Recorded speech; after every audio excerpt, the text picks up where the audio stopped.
Tell me your age on camera.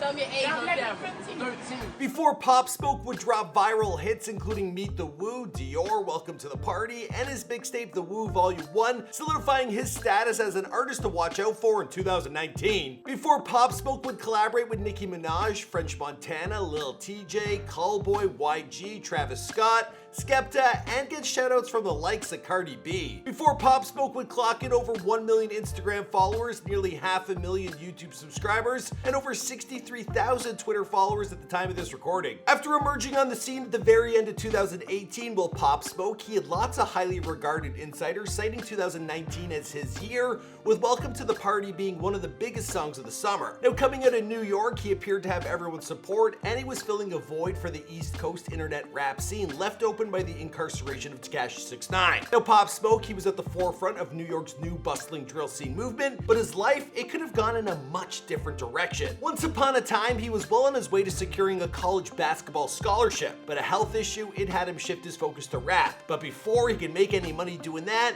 well, he would get caught up in street life. Something it seems that in the end actually cost him his life. Now on February 19, 2020, Pop Smoke, he was murdered in what is currently believed to be a home invasion. Now his final social media posts were of him in Los Angeles enjoying his pool, he was getting his hair cut, he was doing some press, and he was promoting his latest mixtape. Yeah, this is obviously some seriously brutal news. I mean, the kid was only 20 years old, and he had a lot of potential. A lot of people are talking about this guy. We've been working on this Before They Were Famous for a very long time. What's going on, guys? It's your boy Michael McCrudden, and I'm sad we're making this video. We try and make them as respectful and informative as possible. Let's show our respect to the departed in the comments and everywhere else online. And well, we hope to give this man justice and tell his story the best way possible. So here we go.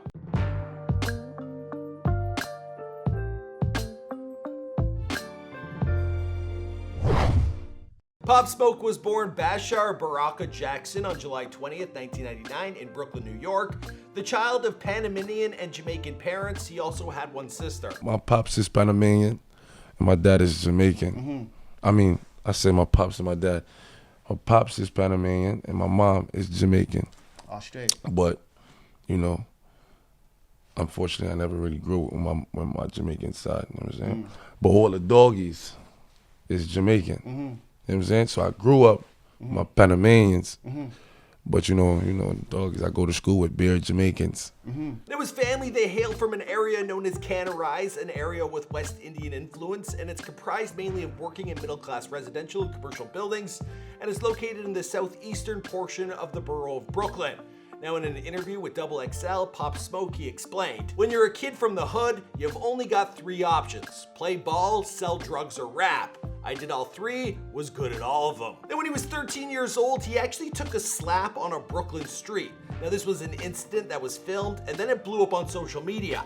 So I hit the internet and I was actually able to find an old video, and this one was posted to World Star Hip Hop, so I think this is it. Now speaking of this altercation, he later stated, "I'm glad it happened as a kid. I realized it's time to boss up. Life ain't sweet." Now if you're feeling bad for Pop Smoke in that video, well, don't fret. 7 years later, the guy caught up with the same dudes who were giving him a hard time, and it looks like he got his revenge. Now there might have been a reason why 13-year-old Pop Smoke was getting picked on. Now at the time, he was a good kid.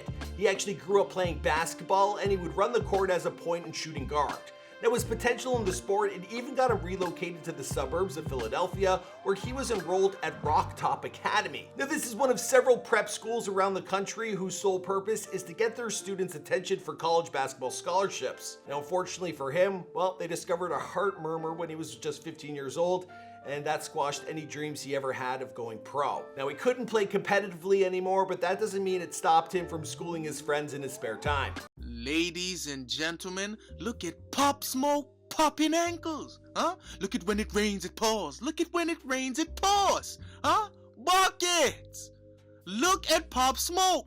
Ladies and gentlemen, I guess he was right. They don't want smoke. With basketball out of the picture, he decided to turn to his other 2 options, rap and drugs. Now, a lifelong fan of 50 Cent, DMX, and Lloyd Banks, well, rap, it seemed like the obvious choice, but before he could make money as a rapper, well, he needed to sell on the streets to get himself ahead. Now, growing up, Pop Smoke, his teenage years, they were described by the New York Times as high risk, high reward.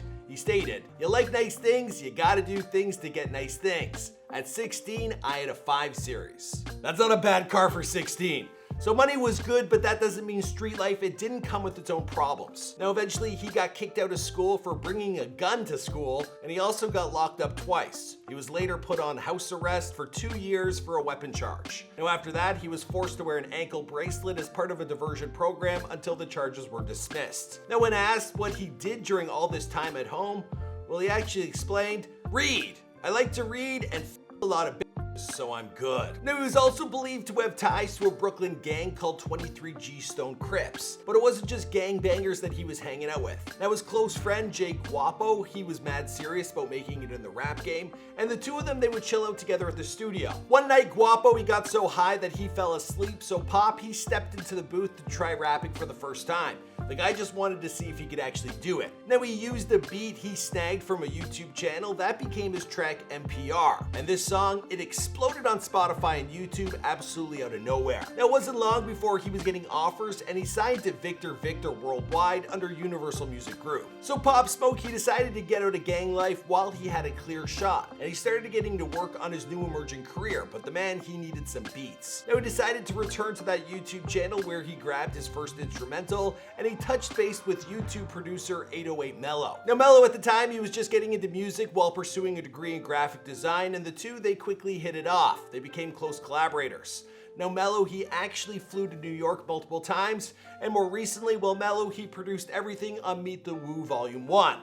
So the guys, they're probably, like the best of friends. Now with Pop Smoke's deep, no-nonsense growl type of voice and Mello's UK influence, well, the two developed a new form of drill music the likes of New York hadn't seen in some time. Now following the release of his official mixtape, Welcome to the Woo, in July of 2019, well, word of his music spread quickly, and the single Welcome to the Party, a song that took him 30 minutes to produce at his house, well, it became an unofficial 2019 summer anthem. It was also remixed by the likes of Nicki Minaj and Skepta, so the kid certainly had a hit on his hands. Speaking on his name Pop Smoke, well, he explained to Genius that it's a combination of Papa, a nickname given to him by his Panamanian grandmother, and Smoko Guap, a nickname given to him by his childhood friends.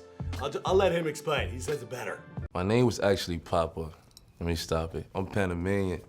So my grandma called me Papa, like, you know what I'm saying, since a kid. But my name on the street when I was a kid was Smoko Guap. Like, that was my IG. So the homeboys didn't want to call me Papa, so they called me Pop. And they just mixed the pop with the smoke, and they just came as one. Now with a name for himself, he continued to release new tracks entertaining new audiences. There was NPR, there was Flexin', there was PTSD, Dior, and Pop Smoke, he was garnering all the buzz that any young rapper could ever dream of. Now the artist, he was set to perform at Rolling Loud in New York before his criminal past began to bring up some new problems due to his old behaviors. Now along with Casanova, Don Q, Chef G, 22GZ, well, Pop Smoke was pulled from the performing list with Rolling Loud. They then released a statement which read, "The above listed performers have been affiliated with recent acts of violence citywide.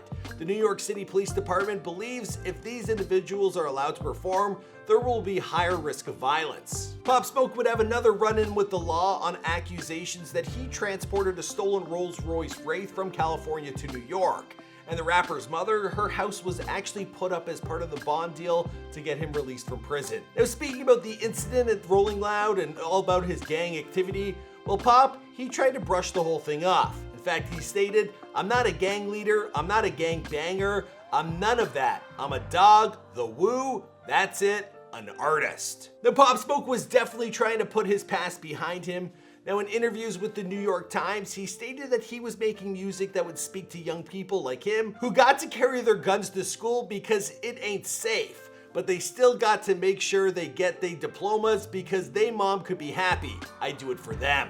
It's pretty tragic news, like a young rapper, they find they're influential and they want to send out the right message, and then something tragic like this happens. It just absolutely sucks. So that takes us to today or yesterday. Now Pop Smoke, he was last seen on social media enjoying his pool at a Hollywood Hills home that he was renting. Now the address, it made its way onto the internet by one of his friends. And we found out later that he was fatally shot and killed during a home invasion. And he was pronounced dead in the early hours of February 19, 2020.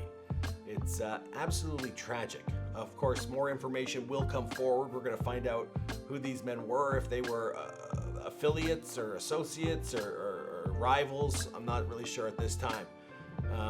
It's tragic to hear this. This kid was an ambassador to music. He was an ambassador to the East Coast. He was going to be an absolutely huge superstar, and it's sad to lose another young talent so early on in his career. All right, I'm going to wrap up this video here, guys. Please leave your condolences, you know where. I'll see you guys in another video.